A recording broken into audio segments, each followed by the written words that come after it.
Welcome to Bookwrights House, where every story is a spark of hope, resilience, and inspiration. Today, we have a privilege of speaking with a remarkable author whose story reminds us of the strength found in persistence, faith, and the courage to speak up when it matters most.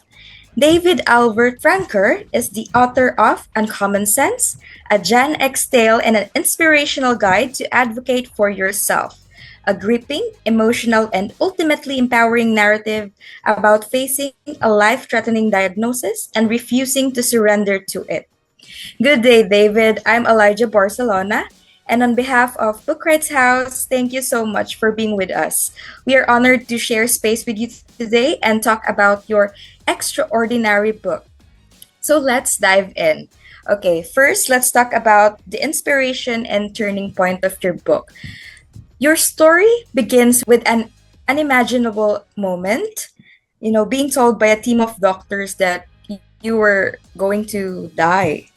David, can you walk us through the mindset shift that allowed you to become your own advocate and ultimately save your life? Well, thank you for the question. So I'm fortunate because in my career, I've run a lot of corporate restructurings and I've been involved in a lot of high stakes work. So the first thing that occurred to me when the doctors told me that I was going to die was I thought, well, I'm going to treat this just like my corporate experience. And that means getting answers and advocating for yourself. So that's how I came about it. Okay. So writing a story like this is so personal, so raw, it requires bravery. How did writing about your experience help you process what happened? And why do you think it resonates so strongly with readers? Okay. Well, I would say I think the reason why it resonates strongly with readers is because I was just very honest and authentic. So everything that I wrote about actually happened and so in that way I think it settles people to really put themselves in the situation. And that's why it's resonating. Okay, thank you for that. So, yes, your book is filled with practical wisdom. What is the most valuable piece of advice from your journey that you hope readers will walk away with? Something they can apply when facing Sure. adversity in their own lives. Well, thank you. Yeah, thank you for the question because the answer is the overwhelming, if not every single reader who has called me to talk to me, I'm getting a lot of calls.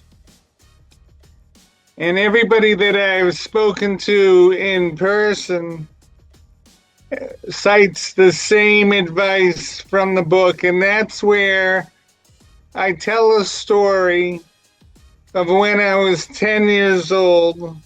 And this memory came into my brain so forcefully right when I was negotiating with the brain surgeons. So that story is a time in my life when I was 10 years old and I got some advice from really a stranger at the time, and he told me it was advice about the meaning of life. And what happened was, when I was 10 years old, my father was a union construction worker. And on the weekends, he used to take me to his work sites. And one weekend, I was climbing around the staging and walking around the work site, and I bumped into another carpenter. And this guy, I was 10, he looked about 60, but he had really big muscles. He was a very muscular, almost a fierce looking guy. And as soon as he saw me, he yelled out to my father and he said, "Hey, Albert, your kid is here. Do you want me to explain the meaning of life to him?" And my father says, "Yeah, go ahead." So now you gotta understand, I'm just a 10-year-old boy, and here's this very muscular, intimidating looking guy. He speaks with a booming loud voice, and he turns to me, and while he talks to me, he keeps pointing at me. So he says, "Look, kid, here's the meaning of life." And he says, "In this world, you decide what you want or what you need. You decide. You don't let anybody else tell you what you want or what you need. You decide. And when you're done deciding and you know what you want, you go out into the world and you push, push, push until you get what you want. And you don't take no for an answer."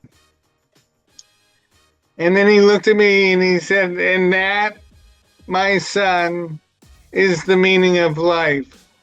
Mm-hmm. So anyways, 50 years later, I find myself in a hospital conference room speaking with all these doctors. And because that memory came into my head, I decided, well, what is it that I want? I want brain surgery to take out the tumor. And I kept saying that to the doctors, and they kept telling me they wanted to delay, they wanted to wait for 3 months. They did not want to do the brain surgery. So honestly, I got a little bit aggravated at the doctors because just like the advice that I had received said, I'm telling you what I want, and I expect you to say yes. I don't want to hear no. And I know that sounds pretty harsh, but when it's your life on the line, you can't be shy. And to make a long story short, I received the brain surgery almost immediately, within a couple of hours. And the next morning, the brain surgeon came to me and he told me, because I was so assertive in asking for the surgery, he said, that's the only reason why we were able to get in there and remove 100% of the tumor. Because normally we don't have this good of feedback to give to the patients. You had a delicate and complex surgery. And what I'm telling you is, I think you just saved your own life. So that's what happened. Anyways, what your listeners should really think about is, over the past 50 years, as I've given that advice out to numerous people, and many of those people have called me back saying the same thing that the readers are calling me on with the book today. And that is, they followed that advice and they are finding some really major improvements and resolutions in their life. It's really, when you think about it, it's simple advice, but it's just very good advice.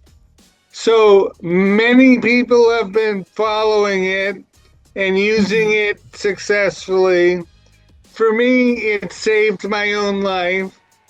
And that's all I can tell you, listeners. I wish you the best of luck. Try it.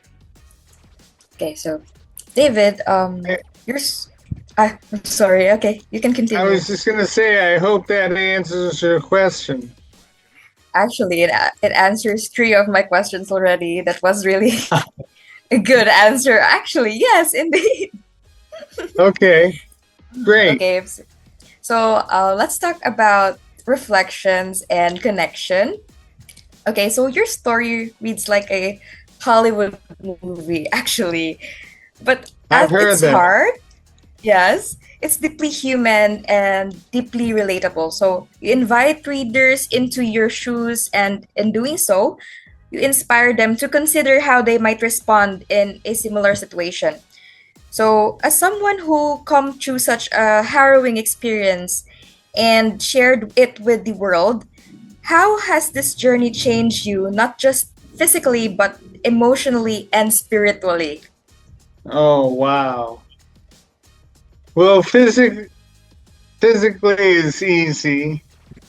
Um, Mhm. I'm doing well. However, I just don't have the strength and the energy that I used to have before. So that the physical aspect is significant, but somewhat almost unnoticeable if you can take that. But emotionally and spiritually, the changes are gigantic, beneficial, and just incredible. So, emotionally, well, another theme that's running through the book, although I don't mention it specifically, is that advice from that old carpenter really came to me through the key group that influenced me during my upbringing. And I was a young boy in the 1970s. So the advice and the theme going through the book is of a perspective of 1970s era male perspective. And the question you just asked me, emotionally, spiritually, physically. I mean, back in the 1970s, all I ever heard growing up was boys don't cry, boys don't show their emotions, boys don't talk about their emotions. And as a result, I grew up and lived into my 50s. And this, I think, sounds strange, but I've spoken to a lot of men, and a lot of men have to deal with this. I don't think I ever had emotions. I really did not feel my emotions. But then with this situation, with the brain surgery and being told I was going to die, I was very upset. And I was living in a rehabilitation center and speaking to their doctor every day. And at one point, after a long conversation, he said, David, I don't think there's anything. You're just feeling your emotions. That's all. you wake up in the morning and you feel your emotions, right? And I said to him, Yes. I don't understand what you mean. What are emotions? He said, your emotions, your feelings. And I said, feelings? What does that mean? I said, what do you mean feelings? Now, this is really quite astounding when you think of this. I had absolutely no experience with feeling my emotions. So, in the beginning, it was wonderful. Why? Because all I felt was good emotions, happiness, joy, and that I thought, well, this is easy, this is great. But then all of a sudden, I started feeling some negative emotions like sorrow or hurt. Mm-hmm. And I really had to talk to the doctor because I said, I don't know how to deal with this. And he said, well, that's because when you were growing up, they told you don't deal with it, ignore it. So I ended up asking him, I really wanted to identify what are feelings. I asked him, are feelings a chemical imbalance? I mean, can't you just give me something? Give me a pill so I don't feel these things.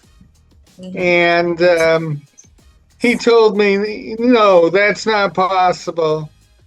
And all I can say is, after several more months, in the beginning, it was really difficult every day for me because I felt like I was hanging on to,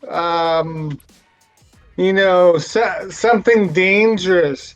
I didn't know what these feelings were, but over time, I learned to deal with them. And now I can say I prefer to have feelings. It just took me some time to figure out how to deal with them. Mm-hmm. But now I've never felt more present and aware in my life. And those run to the heart of spirituality, I think. I feel that, as I say in the book, I think on the first page, one of the very first things I say is it's not just important, it's absolutely everything that you find God in your life. And that is the foundation thesis of my entire emotional and spiritual rebirth, really. Mm-hmm. Um, I want to say there's some other aspects.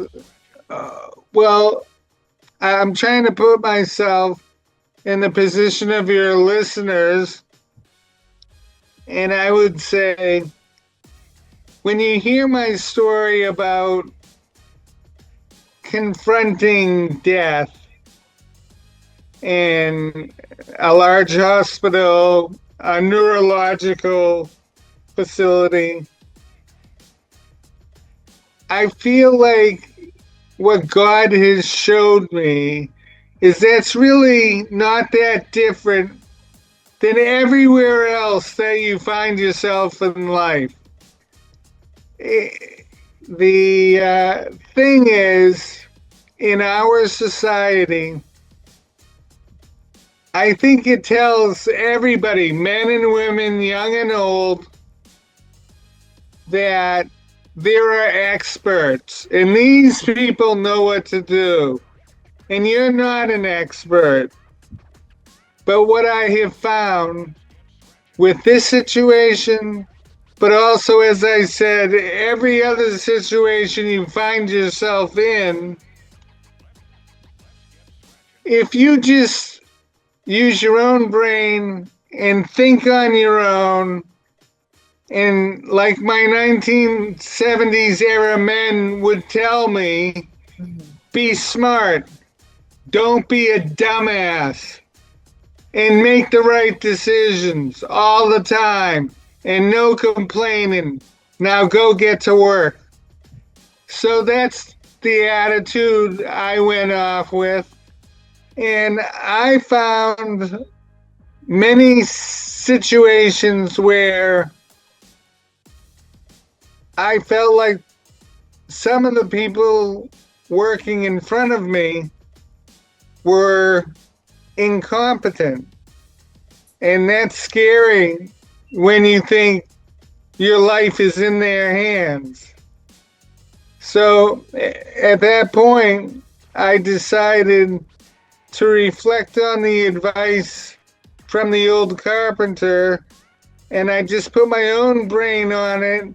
I thought for myself, and I ignored all the experts because I realized they don't necessarily have the right answer. Mm-hmm. And I followed my heart, I followed my brain, and it worked out. I have one more thing to tell you. Okay. This is brand new and the latest thing that's happening to me in terms of a continuation of the book Uncommon Sense. So I'm now living in year 6 when the doctors told me I would be dead within 5 years. I'm in year 6. Frankly, that scares me, you know? And I went to my doctor all over the past year, and I said, well, if I'm already over the time frame when I'm supposed to be dead, doesn't that mean that I'm going to die at any time right now? I mean, I'm worried about this. And he said, statistically, it's the opposite. If you live longer, every day, every minute you live longer, it means you're doing better and you're healthier than we thought. So it's a really positive thing. Are there any questions we could take from your readers? Because speaking about spirituality, emotions, and everything, they're gigantic subjects, and I can't possibly cover everything. So I would really love a question. Ask me something that's important to you.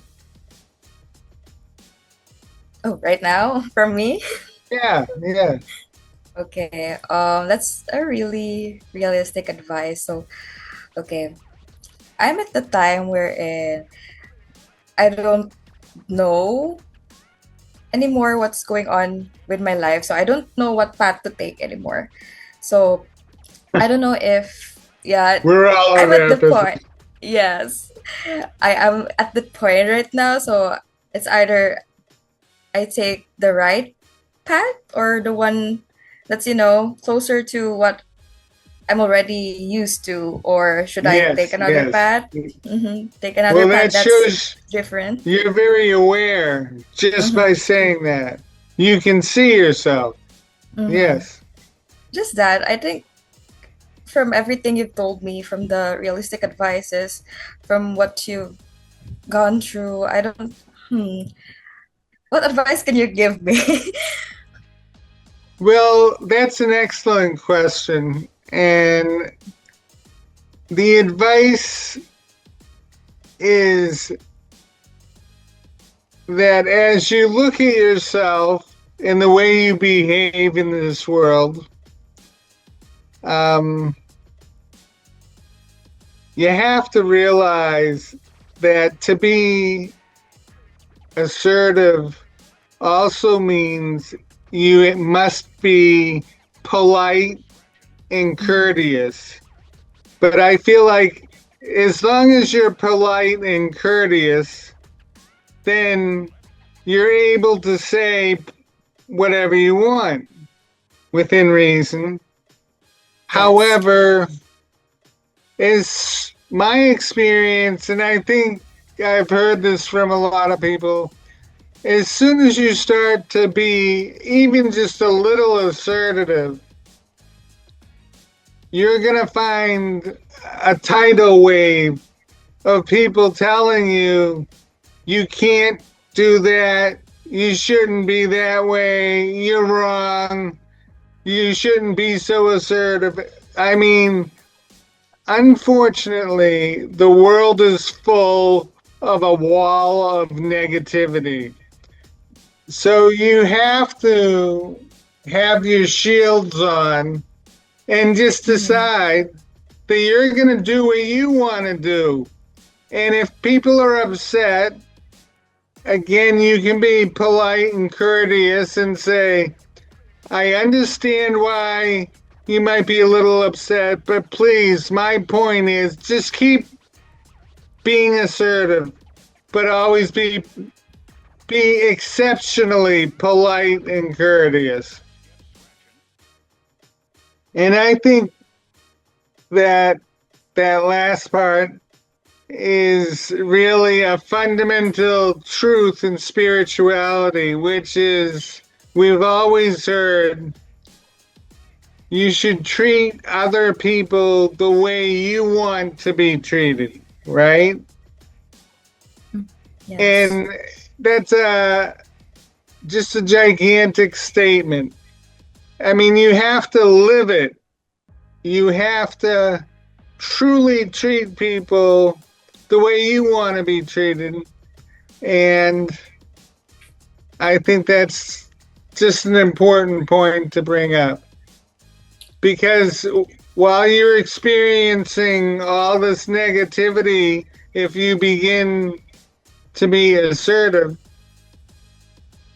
then at least if inside yourself you know that you're a moral person and you're doing things respectfully, then people can disagree with you, but people really don't have the right to belittle you and to tell you that you're wrong and all these other things, right?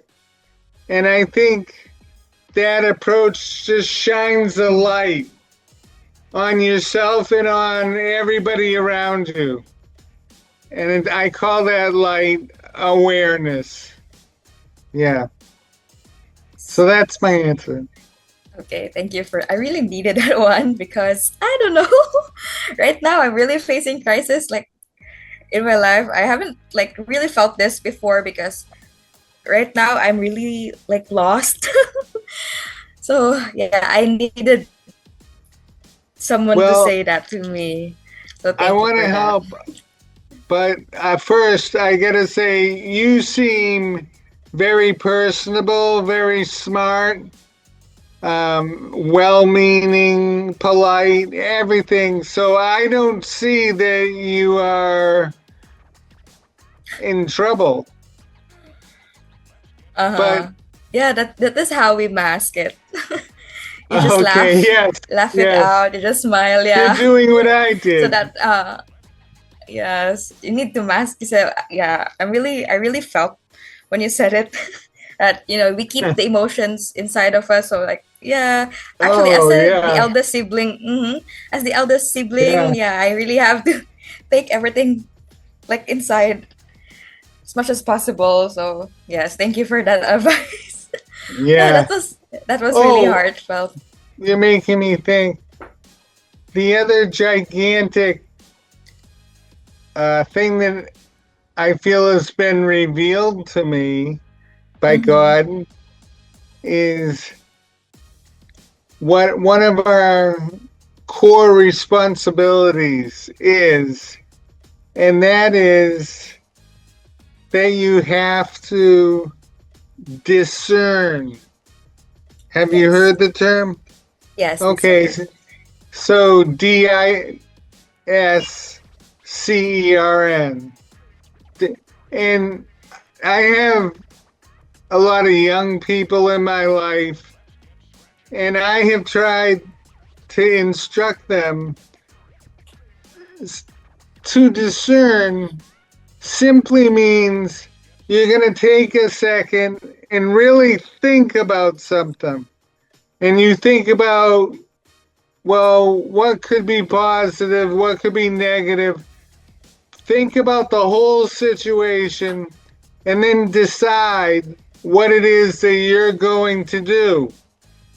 That's it. But if you do this every single time anything comes to your brain, you have a thought, you think, oh, let me discern and think about it and weigh. And I just find the act of discerning is very helpful. And it's been revealed to me, and I find it to be one of the biggest gifts I've ever received. So I hope that's helpful. Yes, thank you very much. Okay, so before we end Get the in the interview, habit of mhm, discerning. yes, discernment things. Okay, so before we end the interview, do you have the physical copy of your book with you, or I right? do. Can you show us the book, and can you invite our audience to read and purchase your book? Mm-hmm. Well, ladies and gentlemen, this is my book. It's available on Amazon and a number of other places. But Amazon, it's very inexpensive. And I encourage you to read it, not just because I wrote it, but because the story and what it represents can be very beneficial to everybody. And I'm hearing that, and I thank God for doing that. So give it a read. I think you'll not only find it, and maybe to your point earlier about being authentic, because I told the story of what happened, that means I didn't make up any content. Everything happened. So some of the information was, let's say, jokes or funny situations in the middle of, oh, I've got one I got to share with you.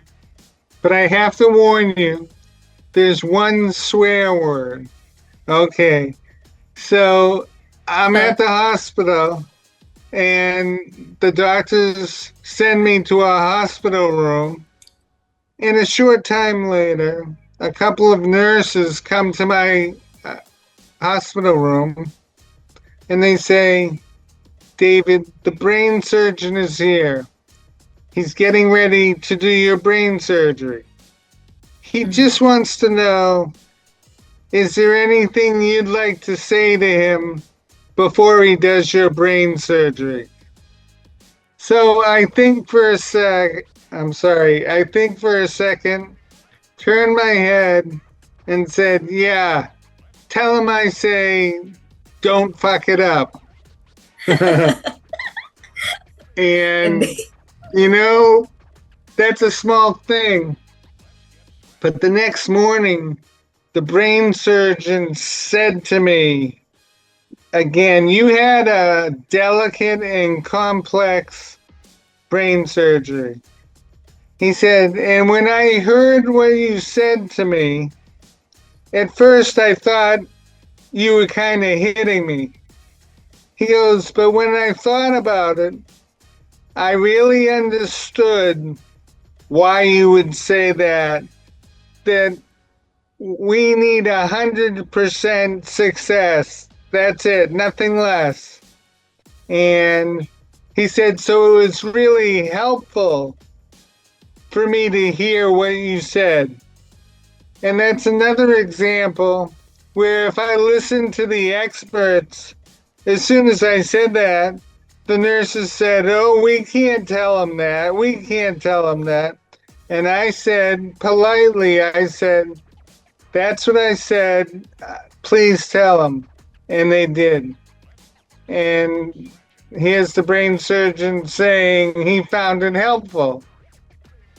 So there's a lot of great stories in the book that I think are just, there's a saying, truth is stranger than fiction. Mm-hmm. And there's a lot of that in the book. Yes. Could I tell one more very quick? Sure. Okay. Yes, go ahead. So one day, I'm walking in the hallway of the hospital, and the chief of neurosurgery runs up to me, and he says, hey, David, we just gave you